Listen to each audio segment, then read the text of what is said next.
Recently, I got back into DayZ, and after studying the different servers, I noticed it was no longer just a standard post-apocalyptic survival experience, but it had become many games within one game. It had progressed, it had morphed, and become a game with a thriving community who had driven great variety, who would have thought. Here I'm going to show you the types of DayZ you can play now, and trust me, there are many, many more than what I showed you here. Let's get started.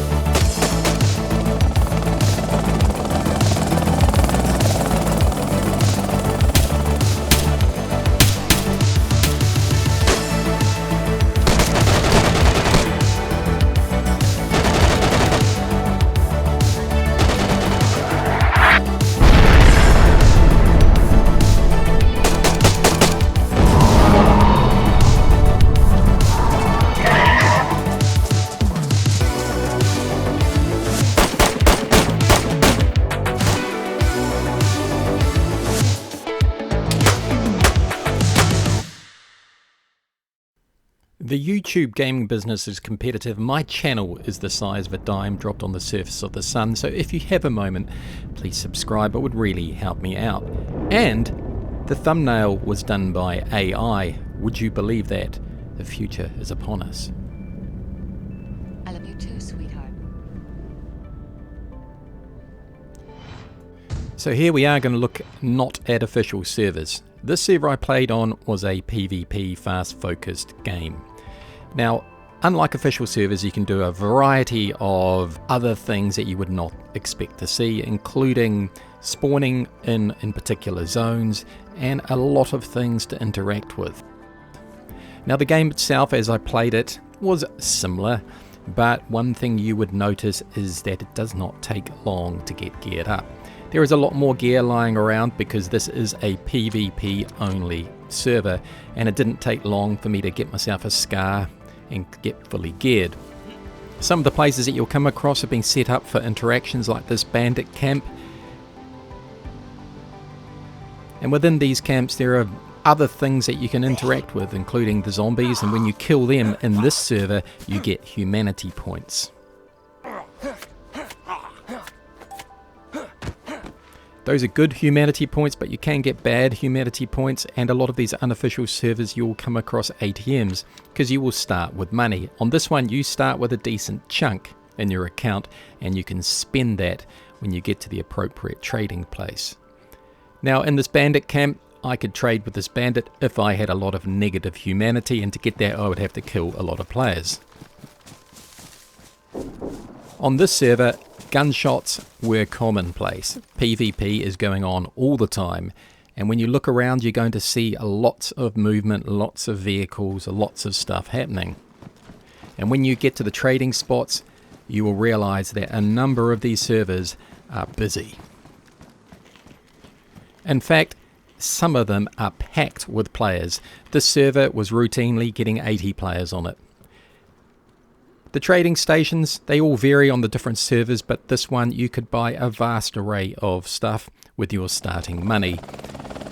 And because of that, you will see a lot more vehicles around, including things like helicopters, and of course all the idiocy that comes along with those.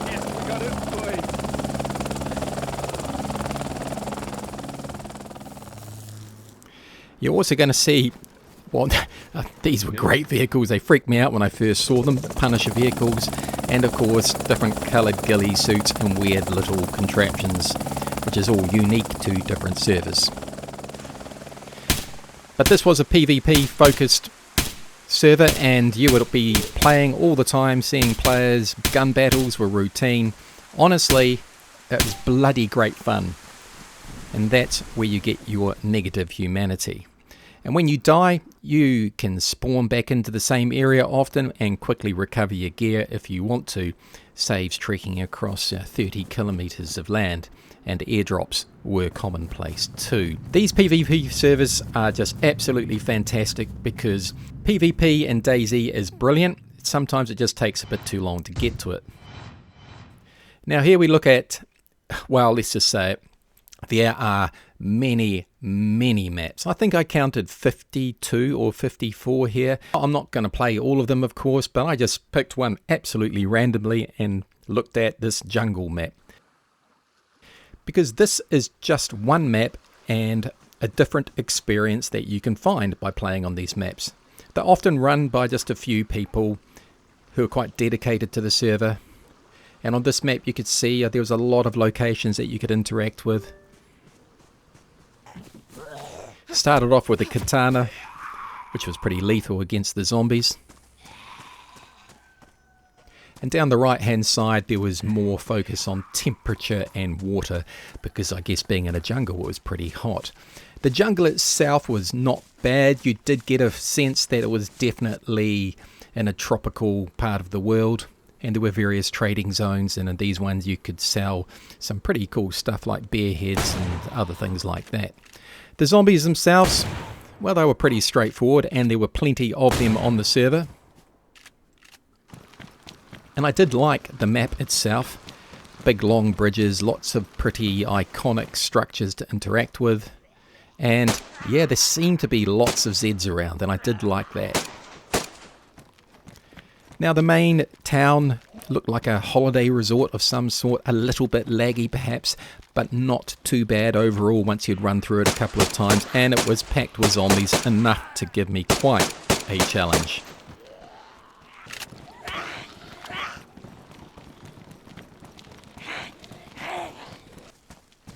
And had some really nice features.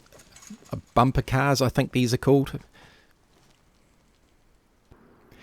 And I came across these clubs, I guess you would call them, nightclubs, social areas where players could get together and interact.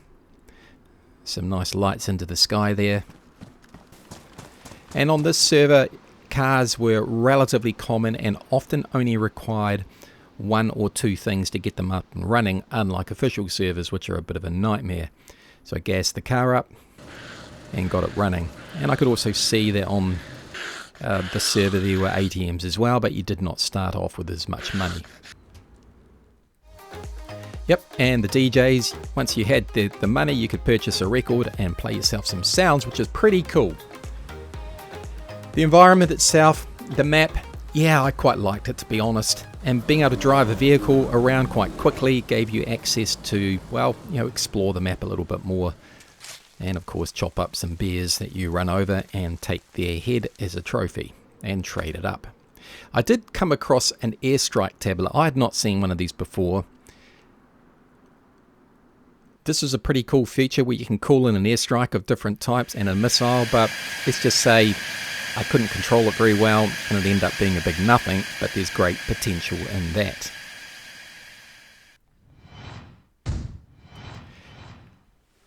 What drew me to this server was the AI bots and the crazies. Now I don't show the crazies that well here, but they are zombies that are really, really fast. Well, I do think I show a little bit about how tough they are. This server, I felt the balance for a more PvE type game was really good. The zombies were scary as hell, really loud.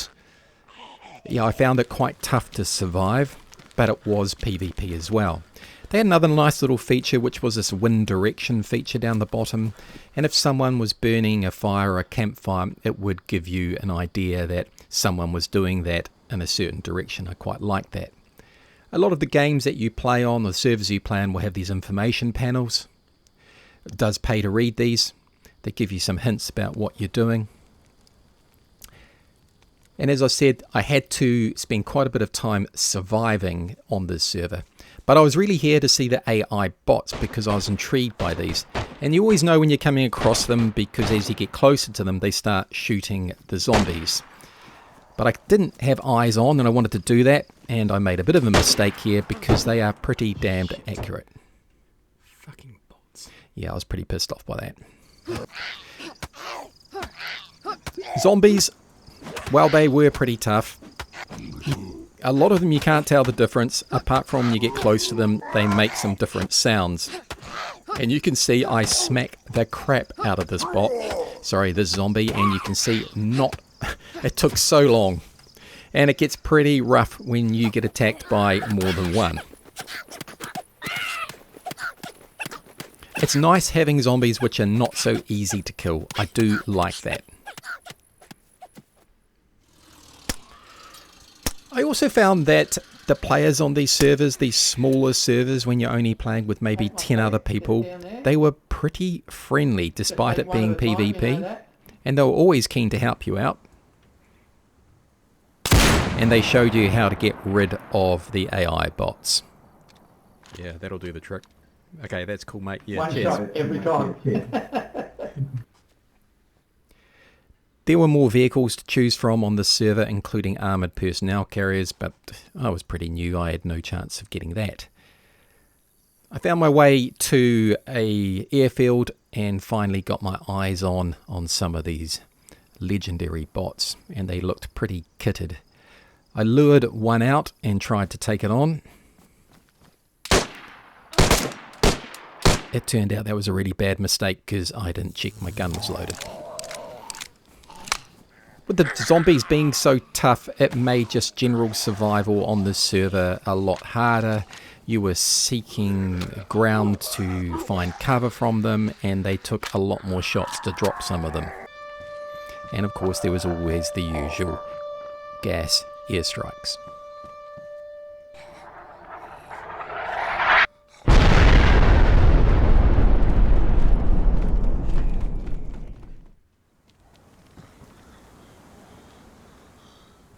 So you had all the normal stuff that you would get on DayZ servers, but you also had some nice parts of the map. This place was full of AI bots. It was like a tunnel area. Yeah, look at that. That looks freaky. Jeez, you right there, buddy? Can I call an ambulance for you? Oh, fuck. Was I coughing? Sorry, man. Yeah, good. And here was an armoured personnel carrier, and this will give you an idea of what these are like. This chap was kind enough to give me a ride. So I jumped in and Sorry, mate, I thought you were see what this could do. I was thinking, oh, well, fuck you there, mate.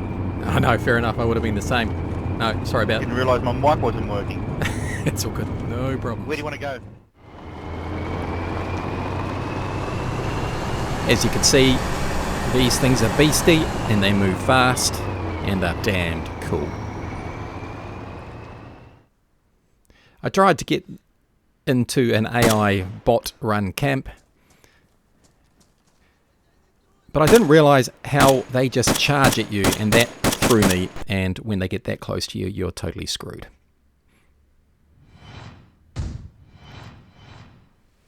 Just to give you a quick idea on this last server, it is yet again a PvP PvE server, the red zones being PvP and the rest of the map being PvE.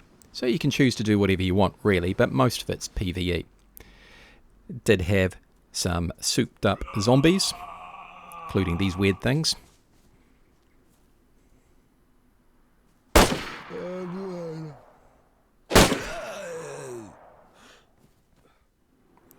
Players were frequent enough that you would often encounter them, either driving past or looting key areas or zones.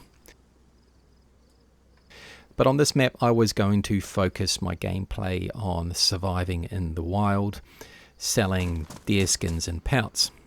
And as I was heading towards the hunting and fishing, yeah, that seriously gave me, I shat my pants when that happened. Vehicles, plenty of them, and I really enjoyed the nighttime dynamic. It was a lot of them, the servers have this sped up quite a lot, but I do enjoy a bit of the old night part of DayZ. And as you can see, I think it's called a Munchkin's backpack, I had kitted it out because I was camping in the wild a lot. And these zombies are cool, I do like them a lot. Finally, by selling all the deer pouts and deer meat, got myself a vehicle and headed off around the map. Now these deer do some particularly weird things, including active suicide apparently. I mean, Jesus Christ.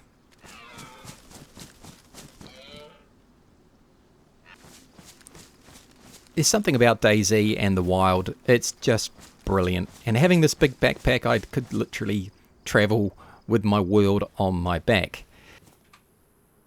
But I did want to set up a base because I intended to get myself a little drug manufacturing or drug business up and running, because drugs are a part of this game as well.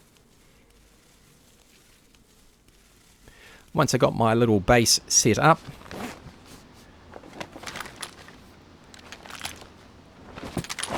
I set about planting myself some cannabis plantations, because I was intrigued to see how this dynamic works and what you can do with it.